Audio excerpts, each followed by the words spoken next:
Hello, everyone, and welcome to United Way. Live United. I'm Terry Westerfield, and joining me today, I'm always so glad to have in my friend Tammy Swindle, who is the executive director of the Cancer Association of Greater New Orleans. And Tammy has a big job, and we're going to talk about some of the big things going on. But first, I want you to know that since 1958, the Cancer Association of Greater New Orleans has been the local leader in the fight against cancer. CAGNO is a nonprofit. It is a United Way of Southeast Louisiana community impact partner or partner agency, and CAGNO prides itself in protecting and defending the community against cancer through education, outreach, research, and assistance of needy cancer patients. And I tell you what, again, Tammy, always amazed by what you do as a small agency with 13 parishes it is that you cover, and what, over 600 patients a year? Every year. Yeah. Wow. It's just amazing. It's amazing when you have a good group of people that you're working with and a lot of partner agencies that we can all come together and help patients who are currently going through cancer treatment. And it is. It's more than we think. I know that sometimes you and I talk about this all the time, that different data here, different there, but it seems that Louisiana sometimes can be near the top in some cancers, at least the prevalence that is diagnosed, and sometimes even death. But maybe that's because they're not diagnosed soon enough. Looking a lot, we do have, like, our prevalence usually, our incident rate is usually near what the rest of the United States are, but for some reason our mortality rate tends to be a lot higher. And that's where I confused. Okay. And it is, is it lack of insurance? Is it lack of going to the doctor, treatment? People aren't going to the treatment. We have some patients that don't have enough money to afford the bus fare to treatment or our travel car, so there's just so many things that can have a barrier to treatment. So that's what we try to do, is remove those barriers so they get to their treatment. And that's it. And that's part of the discussion as well. You said something as simple as just having a ride or going to the doctor, because there are so many uninsured. And I think people also have a tendency of a certain age perhaps to say, I am aging. It's an ache and a pain. Or maybe they really don't want to know. It's kind of ignorance is bliss situation. Sometimes it is. Or sometimes we just get in our busy lives and, we need to make that mammogram appointment, or we need to go have the prostate checked. And it's like, okay, I'll do it next year. I've got too many things going on this year. And then next year comes, and then this next year, next thing you know, it's 10 years down the road, especially with colon cancer. Colon cancer is a very easy cancer if it's diagnosed early. And that's what we wanted to talk about, because March is coming. I can't believe we're already where we are, but March is Colorectal Cancer Awareness Month, correct? Correct. And so we do need to get the information out there, because so many people don't need to die of colon cancer. Colon cancer is a very preventable disease with colonoscopies. People can go in, and if there's a polyp, they'll remove the polyp, and you're done. And for us, again, I keep saying of a certain age, but they're recommending that you do go in, that you do have it. And everybody, I think, is a little bit squeamish, and they're like, ooh, I don't know if It's not that bad, okay? Speaking from one, yes, it's not that bad. And everyone needs to do it at a certain point, because, as you said, it is so treatable. It's just when you don't go and you don't get checked that then you become a statistic, and we don't want anybody to be that. No, and especially when I've talked to people and they'll have a family member that died of colon cancer, and when they break down and tell me, it's because their husband didn't want to feel like a burden to the family. Oh. He didn't tell anybody. So those things like that, people just don't realize in many cases how easy it is to treat these cancers if it's detected early. And again, that's it. Go for those pap smears. Go for everything that you need to do. And you're talking to the colorectal cancer, and I still can't believe this. To this day, it's very emotional for me. A dear aunt, I loved her so much, died of colorectal cancer. Then a few years later, my uncle, her husband, and neither one, she had not gone to the doctor as she probably should have. Even it came out later that she did know some things, but by that time, unfortunately, it was too late. It was a few years ago, so not perhaps as readily treatable. But my uncle certainly knew, having lived through it with my aunt, and yet he didn't go either. And I guess I really don't understand how folks who are listening today, please take care of yourself, and if not for you, for your loved ones. For your loved ones, absolutely. Especially, and know what your family history is. So your aunt and uncle who had both had colon cancer, yes, their children need to be very aware of that. Their grandchildren need to know. Now, a lot of times when cancers are aging cancers, if they're 70 or 80 years old, it's a little treated a little different than if it's a 40-year-old. So, and also with your hereditary, because some cancers it's sad, but we kind of do to ourselves. We don't quit smoking, we don't quit chewing tobacco, and so by those smoking cancers, the lung cancer, the throat cancer, the bladder cancer, kidney cancers, some of those can be prevented. But there's so many cancers that we don't know. It's just because you're a female or because you're a male. Prostate cancer is very prevalent in males. And one of your big risk factors is you're male. Well, hey, one of the other things that you said earlier, and I know because I want to go and talk more about smoking and smoking cessation and what you do in the schools for the education, but in getting prepared for today's show about colorectal cancer awareness, one of the things that they talk about being preventive is don't smoke. Don't smoke. And you're thinking, well, I know we shouldn't smoke. That's why we're outlawing it everywhere. But don't smoke even for colon cancer, and it can. You're putting something invasive into your body, and it can affect everything. Everything. And sometimes there's so many things related to it. You know, maybe if you're a smoker, you're not eating as many fruits and vegetables. Maybe you're not exercising like you should. So with colon cancer, high-fat diet, we tend to have a higher fat diet, so we need to increase our fiber. Like I always tell everybody, don't go outside tomorrow and eat all kinds of fruits and vegetables and salads. Your stomach probably will not appreciate it very much. Adjust, yes. So you kind of want to, kind of incorporate those things into that. But for Louisiana, I was looking up some rates for them. It's a really nice site. If any of you students are out there in high school or college and you're needing to do some statistics, there's a website called Cancer Control Planet. And you can go on there, and it has each state's cancer rates and prevalence and mortality, incident rates, and then it breaks it down by parish or county, depending on where you live.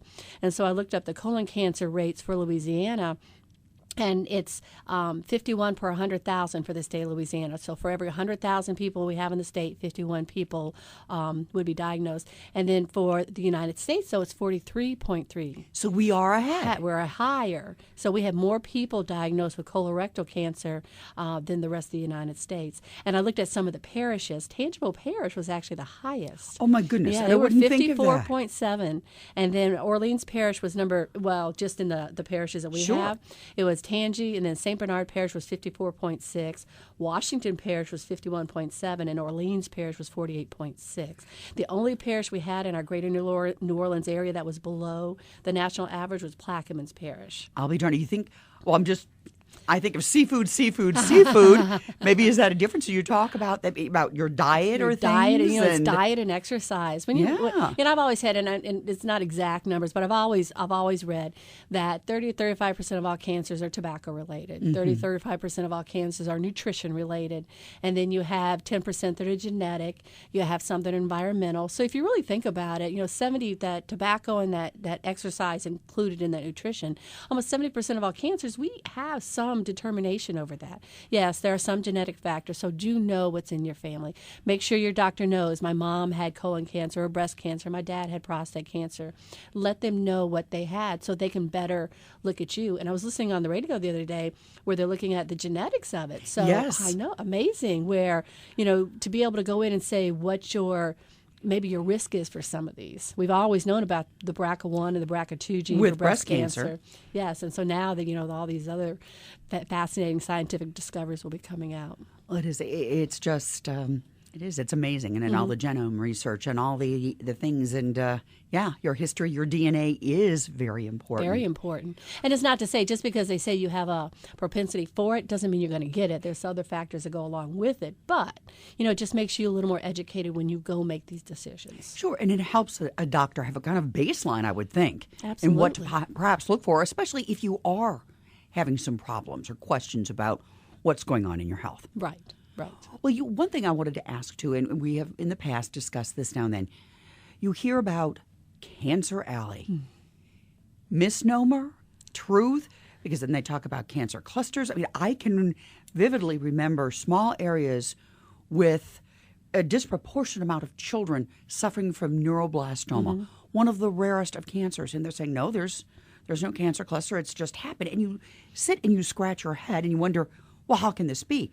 So is it environment? Is it or all of the above? Well, I know they have to look at everything. We'll have phone calls. We'll have maybe a school will call us, a lady, maybe a teacher. I actually had this a couple years ago. A teacher called us and said in her school they've had 10 people die from cancer.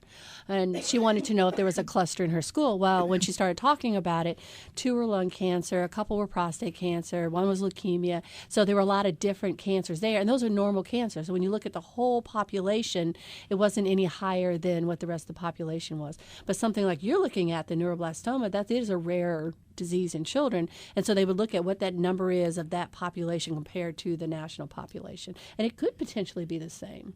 But there are cancer clusters out in the cancer.gov site. They actually have an article, and I didn't think to bring it, but they actually have an article on it about cancer clusters to help you kind of look and see how to determine if it is a cancer cluster. It takes a lot to really determine if it is a cluster. Well, it seems to me, too, that more people are aware, and thankfully, because we have good folks like you and others out getting that message and over these wonderful radio stations who are talking about what to look for, what to do. And as you said, the health tips, a lot of it is give up the smoking, move more, eat a healthy diet, don't drink too much. And if I compared that for cancer, but against so many other known maladies, diseases, they're the same. Yes. Take care of yourself. Take care of yourself. I mean, smoking's related. If you're smoking, it can disrupt diabetes. It can heart disease. There's carbon monoxide. You can have mouth cancers. There's so many things that you can have that people just don't think about. I always tell people when I do presentations, basically, any place those chemicals touch, that smoke touches, you have potential for cancer. Even your fingers. I've seen some people, nicotine stain, you wonder why their fingers are so yellow. So yellow. And then it's, oh my goodness. It's a tar. For a pack-a-day smoker, I just did this presentation the other day, and they were amazed. For a pack-a-day smoker, if you smoke a pack of cigarettes every day for an entire year, your lungs have to filter out about a quart of tar. Oh. That's about 70 to 100,000 puffs that you take on that cigarette every year. And so for a lot of people think that it's the nicotine that really makes it so difficult to quit, but it's really not. Nicotine is part of it. It's the withdrawal, but it's the habit. It's the habit and the situation and the stress and the emotional that goes around with it. How many people went back to smoking after Katrina? Yeah. Absolutely. Yeah. How many people go back to smoking after a divorce or a car wreck or when the Saints win or when the Saints lose? As you said, it's stress-related. It is stress-related. But you said something, too, and about the quart of tar. We have to talk about it because, I am fascinated. Folks, try to imagine this. All right. Again, this was a pack a day, right, for a year, and your body is trying to process a quart of tar. Wait till you see what it could look like in a glass container. And you take this to the schools, and I think there's some wide-eyed wonderment going on there because talk about having that visual component.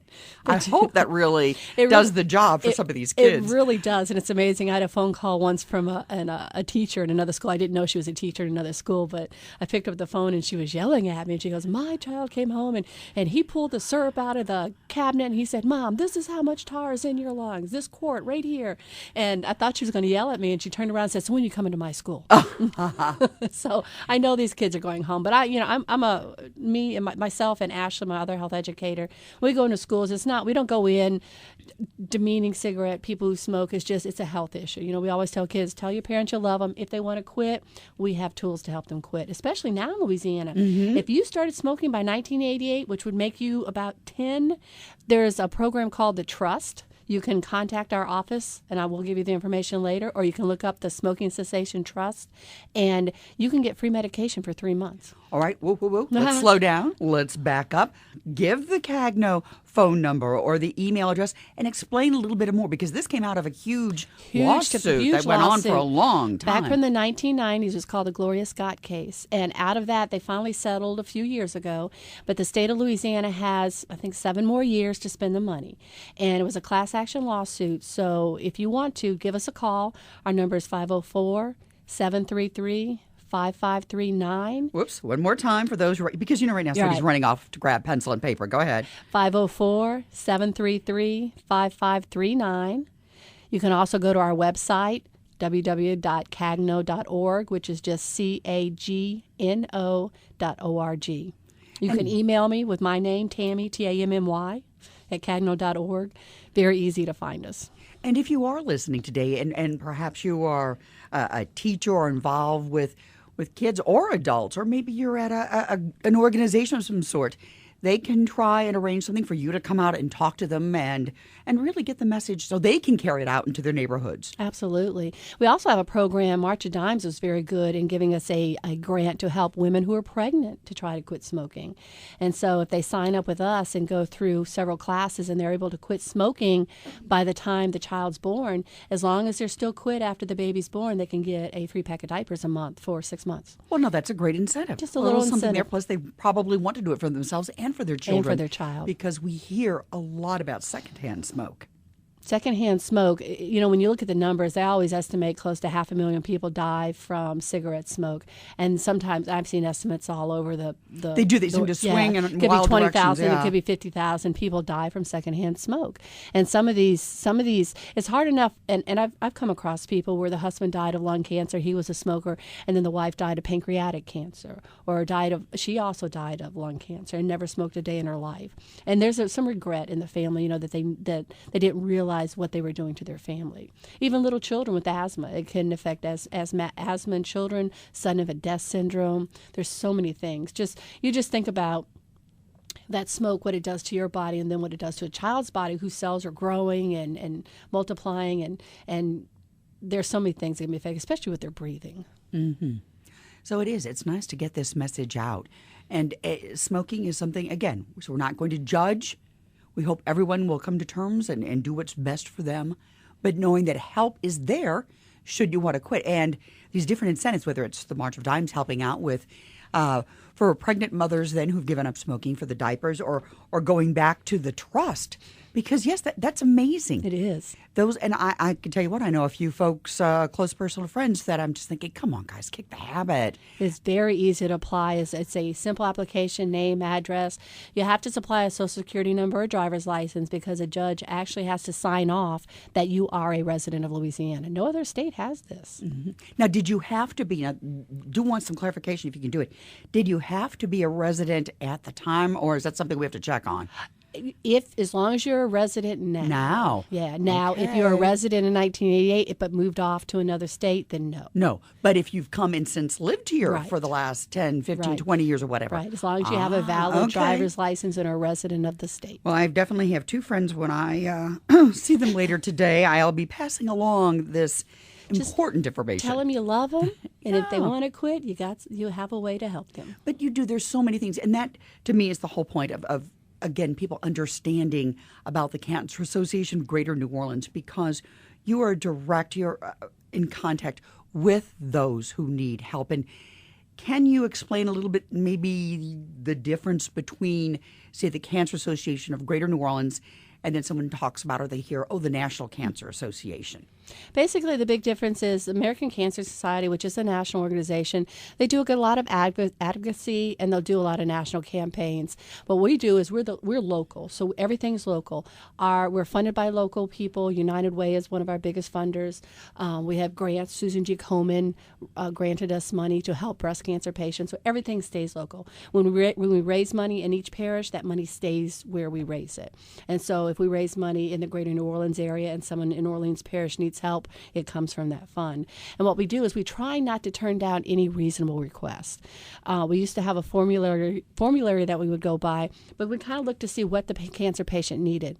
And over the years, it's just amazing. We had a little gentleman that had lost his voice box. He had esophageal cancer and it had a voice box and was able to speak mechanically. But from what I understand, it fell out of the boat and into the river. Oh, good heavens. But for his insurance, I'm not sure what insurance had, wouldn't pay for a new one. And so he was without the ability to speak. So they came to us and asked if we could help him. And we found a little voice box online for $200. So I cannot tell you what it was like for him to come in, and Paula, our patient services director, didn't quite know how to work it, and he didn't quite know how to work it, and they got together, and when he put it to his throat and actually said thank you, that was just amazing. And since then we've done 5. We actually helped a man that had never had a voice box, the ability to speak, and it was just the first words out of his mouth is thank you, and it's just amazing the feeling you get for $200. So when people think about, when they're donating to United Way, when they think about that, $200 buys somebody the ability to speak. And To me, those words would have been so beautiful. Oh. Yeah. It's Getting a little amazing. verklempt, as they say Yes. right now. And sometimes people just need nausea medication or pain medication. It's very, very expensive, especially when their insurance starts a new year and they get into a donut hole. And pain medication may be $180 a month. And so I don't want anybody in pain. So, we try to, $180, $200 is about what we can afford a month per patient. And so if they're needing pain medication or nausea medication, then we're absolutely able to help with that. And I've also, when I go over to your offices and I see what you do to help women regain their self-esteem after mastectomy or fighting breast cancer, and wigs and scarves and especially made bras and things. And you have to tell the story of the woman who, Tammy, you know who I'm talking about. You shared the story once that she didn't want to go outside. Couldn't go outside. And her daughter actually brought her because they told her that we had wigs and we had prosthesis, but because she had a mastectomy, she didn't want people to see it. So brought her to the office, and we're not a fitting room, but we can get it pretty close, and if we have one available. If not, we have an opportunity. We have a place that we can order some that are fairly cheap. And so we fixed her up with a prosthesis. She put it on. It's just amazing to see her stand up, and her daughter just got the biggest smile on her face, and then called us later and said her mom actually went out to the store. And it'd been the first time she'd gone out since. She wouldn't even go out and pick up her newspaper because she didn't want anybody to see her. We had another lady with wigs. She didn't have a wig. It was actually a lady through the United Way. She called us. Her mother had not gone out. And so we were able to get her a wig for Mother's Day last year. We actually gave her 3 of them. And it was just so nice that I guess the other thing is when people go, well, how much do I owe you? And it's like, it's free. People donate these to us. And so we're very happy to pass them out. And it's just amazing there. And as I said, little things, a gesture like that, but it all adds up. It all adds up. So it is something that we need to think about. And that's why we're a proud funding partner of CAGNO. And I think about something else that's going on with breast cancer, restoration. We've got to talk about that because it is truly, truly an amazing program. An amazing program. There were 3 women a few years ago, Kim Sport, Eve Wallinga, and Sandy Keller. And Kim Sport is kind of the spearhead behind this. And she is on the United Way board and dynamo. Folks, if you ever meet this woman, it's just, she's this petite beauty in motion with a big brain and an even bigger heart. Bigger heart. And it's just amazing that this idea came around, and she realized that women after, and we haven't had a man yet, but after they've had breast cancer and they have a mastectomy, they weren't given the choices. And so she actually worked with the Baton Rouge to get the law passed that it is required. When a woman has a mastectomy, the doctor is required to give them information on what their options are after surgery. And so many times, it's sad to say, we've had women come to us crying saying, the doctor said, oh, you're 58 years old, you don't need reconstruction. And they didn't get it. But it's part of their identity. It's part of your womanhood. It is. And so no one has that right to decide but you. And so when women make that decision, and this is a really neat program. So if a woman has a mastectomy, has breast cancer, anywhere in the United States, of course, priority is given to the greater New Orleans area. But if they have a mastectomy and they're having reconstruction here in Louisiana, then we have funds that will help with transportation, child care, rent, mortgage, lost wages. Because for several months after that reconstruction, you are going to be down. It's going to be difficult to, bathe and get things done and have food. And so that fund is there to help women get through that couple months after surgery. I love this fund. It is so wonderful.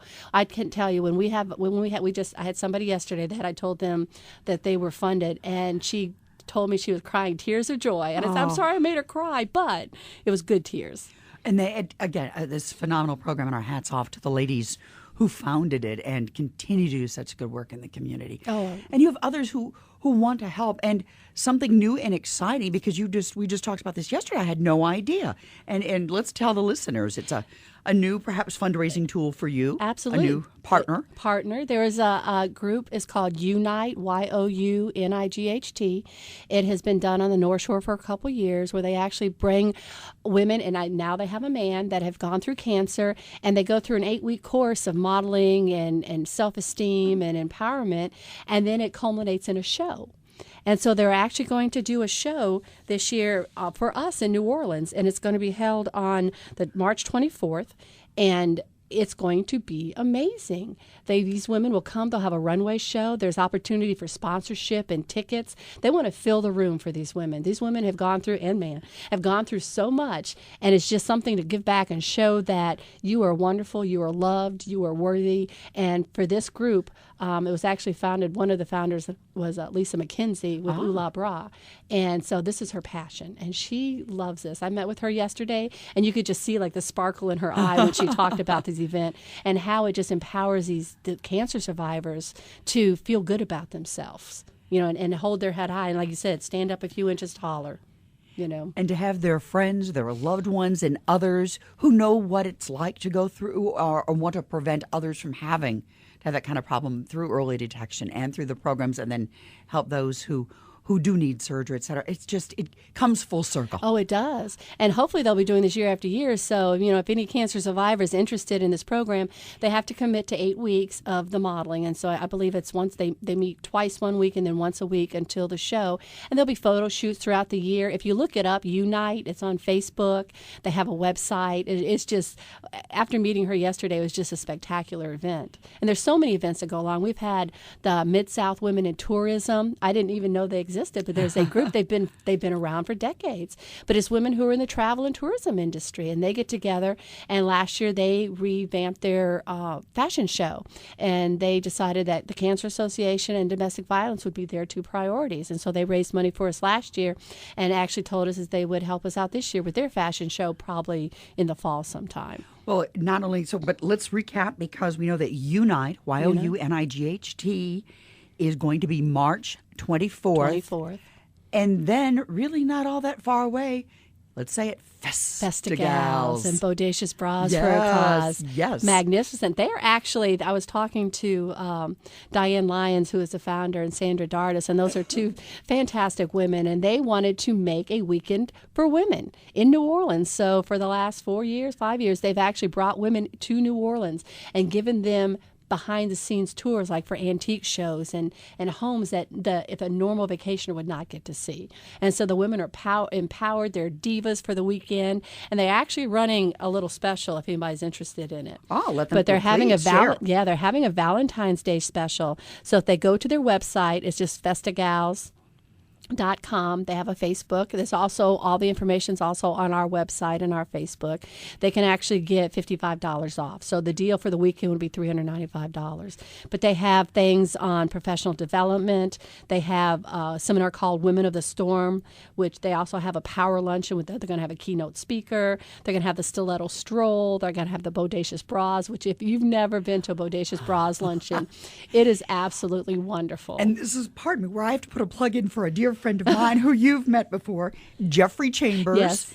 Because this incredible, bras plural, that she has done for that, and I also have to give her a shout out because she did one for us for the Press Club of New Orleans. Wonderful. To draw attention, get off. Everybody seems to be wanting to get involved, and it is truly a women's issue. This, as you said, breast cancer and domestic violence that women are really trying with all their might to draw attention to and solve the problems of. Absolutely. And this year, I forgot, Kim Sport has now come along with this with restoration, so Yes. It's going to be even better. It's just going to bring so much of awareness to this issue. And they really are. They're fun. They have a Saints and Sinners breakfast. It's just, they really treat the women well when they come in from all over the United States. And I think that others are taking this message of hope and empowerment back Yes. to where they've come from. Yes. And to be the beneficiary. Folks, let me tell you, CAGNO, as I said, does a yeoman's job. There's a very small staff, biggest hearts in the world, 13 parishes. Amazing. And please, Tammy, if you can give us one more time, phone number, website, and what people can do to help. Absolutely. Well, let me say that the Festigals is actually June 11th this year, Okay. so be Well, early. you're going to come back, and we'll talk we'll more come about back that as it later. draws nearer. Our website is CAGNO.org, CAGNO.org. You can also Google Cancer Association of Greater New Orleans. Our phone number is 504-733-5539. You can also email me at Tammy, just my first name, Tammy, Tammy, @CAGNO.org, CAGNO.org. Thank you so very much. Tammy, always a pleasure to have you on, my friend. Always full of information that we can all use to help ourselves, our families, and our friends. So thank you very much, Tammy Swindle, the Executive Director of the Cancer Association of Greater New Orleans and United Way of Southeast Louisiana. We're a proud supporter of CAGNO, which is one of our nonprofit impact partner agencies. And for United Way, I'm Terry Westerfield. Will you join me, Tammy? Let's say it. Live United.